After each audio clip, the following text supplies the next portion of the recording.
Zach Zanardo from MONOWHALES. I'm Sally Shaar from MONOWHALES. I'm Jordan Circosta from MONOWHALES. Well, I mean, you guys just killed it today. I mean, like I said, you made me tear up. That one point where you said, like, how you've been, like, working so hard. I've reached out to you back, I just checked, September 2015. Yep. So it's been 7 years. I've been following you guys, believing you guys. I saw you at O Patros V the first time opening up for someone. Then it was Escogriff. Oh, yeah. Then Pizzi Campus. Wow, you've been to it. And lately, you guys played, I wasn't there, but you played at the Corona with Mother. And I really see this as a tipping point for you in your career, because I just saw the comments from the fans and people just posting about you and how they're discovering you and just being blown away.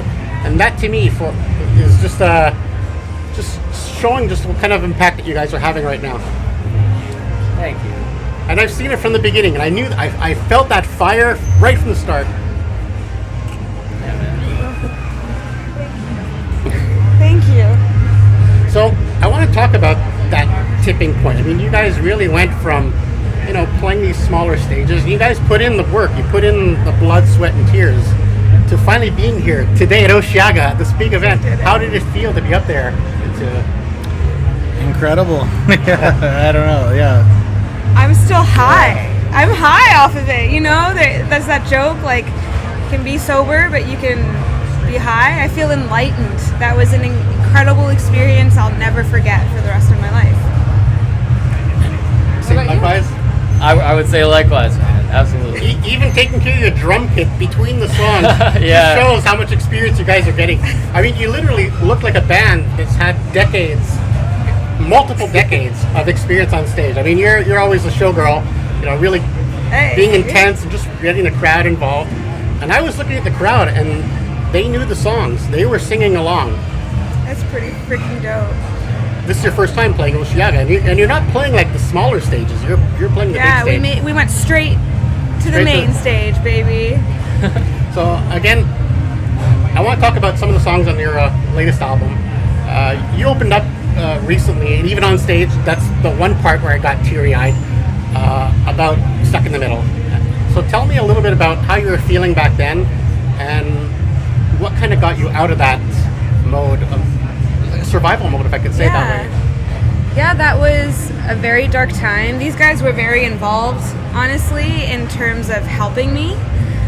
A week before we went into the studio, I kind of dropped off, and these guys didn't hear from me. So I know that they were probably the most worried out of anyone, because we're going to studio, everything's kind of like, in a way, prepaid for, planned, all this stuff, and I couldn't be anywhere except my floor every day, and made it to the sessions kind of out of guilt, which I don't say is a bad thing. I think sometimes those are the things that keep you alive. I felt too guilty to not be there, so showed up, played the songs. Stuck in the Middle was very cathartic in terms of the way I was feeling, and it just like screaming that song out. You do multiple takes, and every time I was just trying to give everything out, like it was the last thing I could give, and had a lot of great conversations with these guys. This guy really was helping take care of everything getting done in the record, and Jordan was up on the roof talking to me every day, trying to help me out and stay the course, and I'm grateful for them. We are too. The second thing that got me teary-eyed was when you sang to Sam. Sam Migliazza? Yeah. Yes. Sam Weinstein. Sam Lewis. Weinstein. Oh, Sam Weinstein. Yes. There's many Sams out there There tonight. were a couple Sams. Sam Weinstein. Also an incredible artist. Yeah. In her own right. And she participated in some of the masterminds I did. Just a beautiful soul. Gave her really intellectual too. Very smart girl. person. And I thought that was a nice moment. Friendship of seeing one of your friends make it, which must be inspiring. 'Cause I think that hopefully you have friends that aren't jealous, but that look at your success with the happiness that they can share with you. And we feel the same about that. Yeah. Honestly, all we want to do is support our friends in the same way that they support us. Another thing I wanted to maybe play a little game with you. Don't have much time. I have we're okay. We're not doing so bad in time. But there's a little game I like to play called Fantasy Rock Band. So I want you to create the ultimate rock band. You got to pick, fantasy sports. You got to pick these players. So I want you to pick a lead singer, a guitarist, bassist, and drummer to create the ultimate rock band that you would want to go see. Like, are we each creating a band, or are Each we pick a person? making a band? You can do it as a group. Okay. Maybe you can pick your own instrument and then we'll do one that. spare. I mean, it depends like what we're going for. There's so many different The types ultimate of... rock band. Go for it, Sally. Give us a singer. You know who's coming to me right now for some reason is Eric Nally, who's the lead singer of Foxy Shazam. Okay. I don't know why, that just came to me all of a Pretty cool. sudden. Like, such an incredible performer. Seeing him do what he did really helped and inspired me. And he's very much a Freddie Mercury type guy. So going back, taking him, he's still alive. I'm gonna go with Eric Nally for this one. Sounds good. I'll put Lowell Campbell from Winter Sleep on drums. Okay. Sweet. Yeah. Oh, I put Annie Clark, St. Vincent on guitar. Yes. Oh, that's a good band. I have a fun Annie Clark story at Osheaga. Oh. So, and this is one of the things that I kind of realized.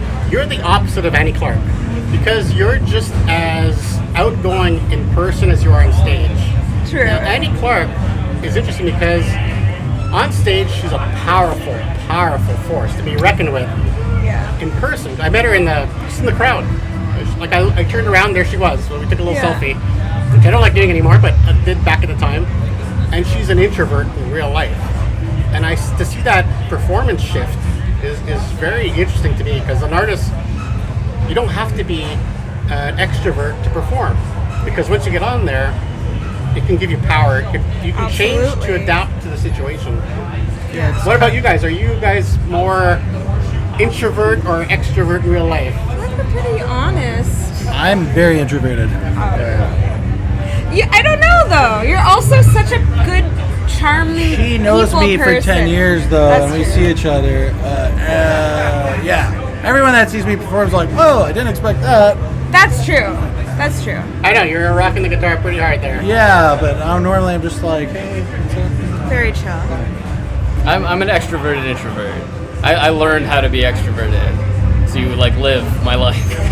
Like an ambivalent, you gotta switch between. Being introverted was too painful, so I like figured out how to be social and do things and all that stuff. But at my core, I'm an introvert. But on stage, it's just fun to let loose, man. It's like I like to follow where the feeling is taking me. Tonight was like, or today I guess was like super emotional, so that was pulling a lot out of me. Sometimes it's a little more toned down, but today was intense. So did we get the whole band? Are we missing anybody in our fantasy rock band? Oh. Well, I mean, like, the backing tracks. We're gonna need a bassist, no? We're gonna need a Bass player? bassist. Oh, Oh, the bass player. Can I have one? Either from Death Cab or the Flaming Lips, because I love a rhythmic, melody leading bass line. But for this one, maybe the Flaming Lips. That band makes more sense. A little bit about this question is it kind of tells me who your influences are without asking the question, who are your influences? Yeah. So I kind of see like a lot of eclectic, like there's a lot of wild styles all mixed into one. And I found that your performance had a lot of rock involved and there's a bit of pop. Your earlier stuff is a bit more pop and now it's got this raw power. Raw energy. Montreal Rocks. Yeah. Exactly. Lastly, what's next for you guys? We're excited in for anything Truro, like- Nova Scotia tomorrow. Oh, So long drive ahead of us. We're playing with Glorious Sons, July Talk, JJ Wild. It's gonna be a good time. Yeah. And then we have a tour in the fall. great. Yeah, we'll be back. in Montreal, end of October, though. Yeah, so we'll be back in Montreal. All we want to do is play shows every day and try to put out as much music as we can and connect with people. We want to connect with the fans. So that's what the shows are all about, right? And thank you for coming out with the set list and giving it to some of your fans. I thought that was kind of cool.